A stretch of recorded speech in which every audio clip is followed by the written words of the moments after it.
প্রায় 200 কাঠার ওপর জমি নর্থ বেঙ্গলে অদিতি মুন্সি এবং দেবরাজ চক্রবর্তী বিক্রি করছে।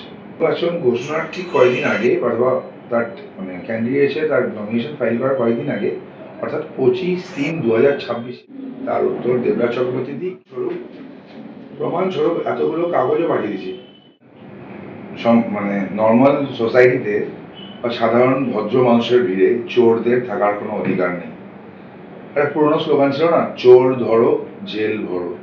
সেই চোর ধরো জেল ভরো উদ্দেশ্যে আজকে বাগুইআটি থানায় একটা অভিযোগ জমা করলাম। কি অভিযোগ আছে?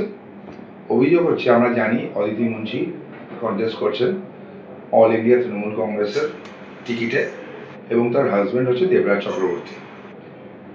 অদিতি মুন্সির ইলেকশন অ্যাফিডেভিট আছে। ইলেকশন অ্যাফিডেভিটে তার প্রপার্টি এবং অ্যাসেট ডিটেলস আছে। সেই অ্যাসেট ডিটেলস আমি যখন দেখছিলাম তার মধ্যে আমি অনেক কিছু খুঁজে পাইনি।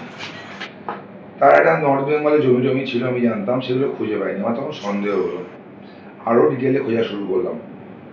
আরও ডিটেলে খুঁজতে গিয়ে যেগুলো পেলাম, খালি নর্থ বেঙ্গলের সম্পত্তি না, আরও অনেক সম্পত্তি তিনি ডিসক্লোজ করেননি। যখন কেন ডিসক্লোজ করেননি খোঁজটা শুরু করলাম, তখন আরও পেলাম নির্বাচন ঘোষণার ঠিক কয়েকদিন আগে অথবা তার ক্যান্ডিডেটে তার নমিনেশন ফাইল করার কয়েকদিন আগে, অর্থাৎ 25/3/2026, প্রায় 200 কাঠার ওপর জমি নর্থ বেঙ্গলে অদিতি মুন্সি এবং দেবরাজ চক্রবর্তী বিক্রি করছে। কলকাতার বুকে দেবরাজের একটা প্রপার্টি সে তার মায়ের কাছে ট্রান্সফার করেছে। বিভিন্ন সময় তারা প্রপার্টি কেনা বেচা করেছে, কিনেছে। What is the source of that money? DC global, দেবরাজের কোম্পানি। এই ডিসি গ্লোবালের কিছু ট্রানজাকশন আমি পেয়েছি। ট্রানজাকশনের কোথাও রিফ্লেকশন নেই।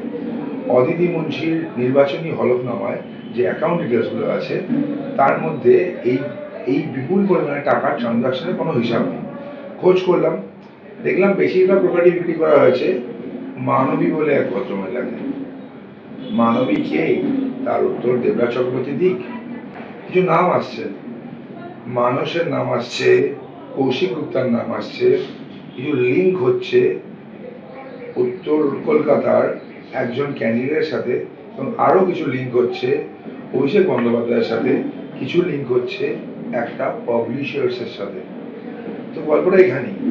এই বিপুল পরিমাণে প্রপার্টি ট্রানজাকশন হয়ে গেল, এই বিপুল পরিমাণে প্রপার্টি বিক্রি করা হলো, তো টাকাটা গেল কোথায়? It is a clear case of money laundering. PMLA অ্যাক্টে ইডি তদন্ত হওয়া উচিত এখানে। অভিযোগ করেছি, এবং অভিযোগ খালি থানায় করিনি, অভিযোগ অলরেডি আমার চলে গেছে বিভিন্ন অথরিটির কাছে, কমিশনার পুলিশের কাছে গেছে, প্রিন্সিপাল ডিরেক্টর অফ ইনকাম ট্যাক্সের কাছে গেছে। কারণ ইনকাম ট্যাক্স অনুযায়ী ওর যে এত টাকা ট্রানজাকশন করলো, what is the source of এর ইনকাম? পেলো কোথেকে জমি কেনার টাকা? আর জমি বেচে টাকাগুলো গেল বা কোথায়? আমি পাঠিয়েছি এনফোর্সমেন্ট ডিরেক্টরের কাছে, এটা আমি পাঠিয়েছি সিবিআইয়ের কাছে, এবং চিফ ইলেকট্রাল অফিসারের কাছেও পাঠানো হয়েছে। পুরো বিষয়ে তদন্ত হওয়া প্রয়োজন। শুধু কমপ্লেন পাঠায়নি, কমপ্লেনের সাথে প্রমাণস্বরূপ এতগুলো কাগজও পাঠিয়ে দিয়েছি। এটা হচ্ছে এদের দুর্নীতির খতিয়ান। আমি ধরে নিলাম অদিতি মুন্সি জানতেন না,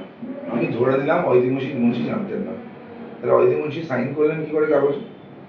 বিক্রি করে টাকাটা পেলেন, তিনি কোথায় রাখলেন সেই টাকাটাকে? টাকাটা তাদের অ্যাকাউন্টে রিফ্লেকশন নেই কেন? কারণ নির্বাচনী হলফনামা অনুযায়ী তাদের অ্যাকাউন্টে তারা অ্যাকাউন্ট ডিটেল দিয়েছে 7/4/2026 পর্যন্ত। 7th এপ্রিল যদি অ্যাকাউন্ট ডিটেলস দিয়ে থাকে, নির্বাচনী হলফনামার সময় ফাইল করে থাকে, তাহলে এই বিপুল পরিমাণে টাকা কোথায় উধাও হয়ে গেল? টাকাটা আসলো কোত্থেকে, উধাও হলো কোত্থেকে? এটা কি মানি সাইফনিং চলছে, টাকা ঘোরানো চলছে? এই বিষয়ে তদন্ত হওয়া প্রয়োজন, এবং সাধারণ মানুষ, গরিব খেটে খাওয়া মানুষ, তাদেরও জানা প্রয়োজন আসলে হচ্ছেটা কি এবং ব্যাপারগুলো কোন দিকে যাচ্ছে। আবার বলছি, আমি কয়েকদিন আগে একটা ভিডিও করে কিছু প্রপার্টি ডিটেল দিয়েছিলাম, ডিটেলস দিয়ে বলেছিলাম কি কি হচ্ছে। এটা হচ্ছে আরেকটা তার পার্ট।